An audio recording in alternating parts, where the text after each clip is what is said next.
Sveiki, mėly neringiškiai, pagaliau sulaukta tikriausios žiemos su visais jos malonumais, tačiau taip pat ir pavojais. Todėl būkime budrus ir atsargus.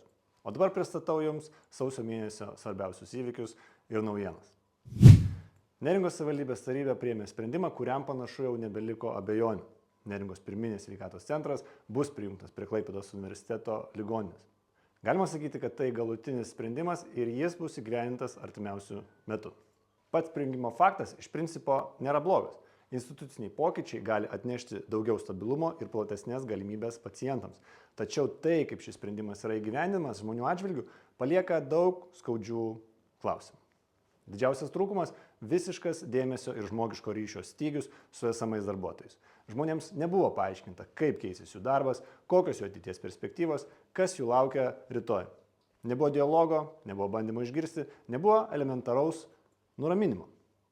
O juk kalbame apie žmonės, kurie ilgus metus nuoširdžiai dirbo bendruomeniai ir rūpinosi Neringos gyventojų sveikata.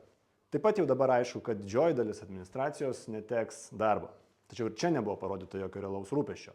Nebuvo siūlomos alternatyvios pozicijos savivaldybės sistemoje, neaptartos perkvalifikavimo galimybės, neieškota sprendimų, kaip šios žmonės išlaikyti dirbančius Neringoje. Tai ypač skaudžiai kontrastuoja su nuolat deklaruojamu teiginiu, kad savivaldybei trūksta darbuotojų. Dar nevėlu. Kviečiu Neringos merą, kuris dabar, žinau, žiūri šią ataskaitą, imtis lyderystės ir pasirūpinti, kad darbo neteksintis darbuotojai būtų nukreipti, apmokyti ir išsaugoti savivaldybės aparate. Tai būtų naudinga ir administracijai, ir miesto bendruomeniai. Pokyčiai institucijose yra neišvengiami, tačiau jie neturėtų vykti žmonių sąskaita. Šioje situacijoje labiausiai pritrūko paprasto, bet labai svarbaus dalyko – žmogiško santykio. O būtent jis ir lemia, ar reformos palieka bendruomenę stipresnę, ar tik dar vieną nusivylimo jausmą. Praėjus lygiai vienam mėnesiui taryba pakeitė savo ankstesnį sprendimą ir pritarė taikos sutartims dėl naujų 8 gyvenamųjų namų statybos, kuriuose numatyti 52 butai.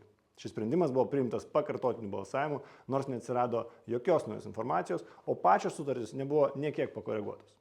Tai ypač apmaudu, nes turėjome realią galimybę bent 5% sumažinti šio projekto tankumą ir reikalauti architektūrinių sprendinių, kurie labiau derėtų prie senųjų žvejų vilų aplinkos. Deja, ši galimybė liko neišnaudota. Kalbame apie teritoriją esančią greta Sengirės, vietą, kuri pati savaime yra vertybė.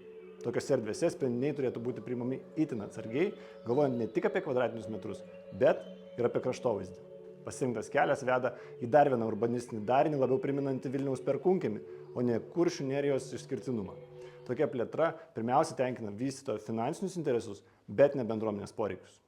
Viešasis interesas šiuo atveju liko neapgintas.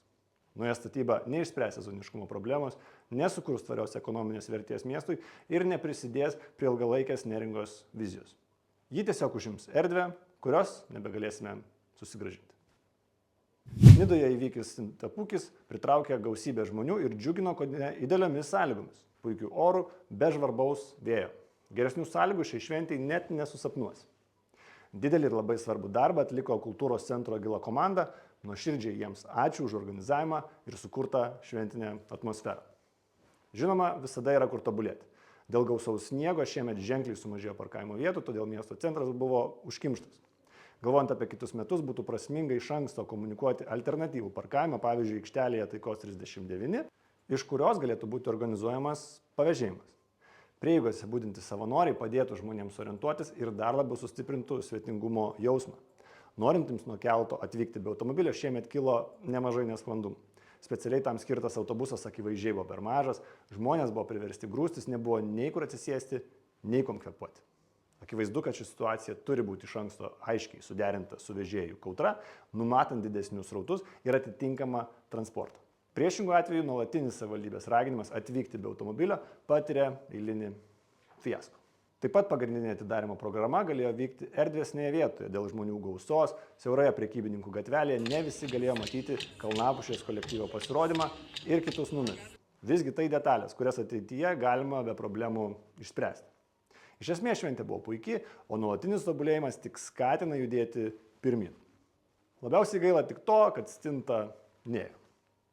Laukiame šiek tiek šiltesnių orų, o norinčius pamatyti mano poledinės žvejybos ypatumus, kviečiu apsilankyti mano TikTok paskyroje.